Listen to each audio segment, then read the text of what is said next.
আজকে আপনাদেরকে একটা মজাদার গল্প বলবো। একটা ছেলে ছিল, সে তার বাবার কাছে গেল এবং তার বাবা তাকে একটা টি শার্ট দিয়ে বলল যে এই টি শার্টটাকে তুই $2 বিক্রি করে দেখা।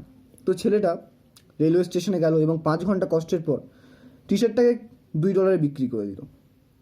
পরের দিন আবার তার বাবা তাকে একই টি শার্ট দিল এবং একই টি শার্ট দিয়ে তার বাবা তাকে বলল এটাকে তুই $20 বিক্রি করে দেখা। তো ছেলেটা ওতে একটা মিকি মাউসের স্টিকার লাগালো এবং সেম রেলওয়ে স্টেশনে গিয়ে $20 বিক্রি করে দিল। পরের দিন আবার তার বাবা তাকে একই টি শার্ট দিল, এবার বললো যেটাকে $200 বিক্রি করে দেখা।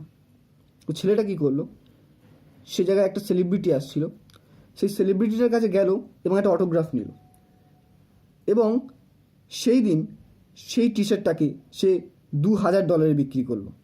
বন্ধুগণ, আপনারা ভাবছেন হয়তো এটা একটা বানানো স্টোরি, কিন্তু না, এটা একটা আসল স্টোরি মাইকেল জর্ডানের। তো আজকের এই স্টোরি আপনাদের কেমন লাগলো কমেন্টের মাধ্যমে জানাবেন।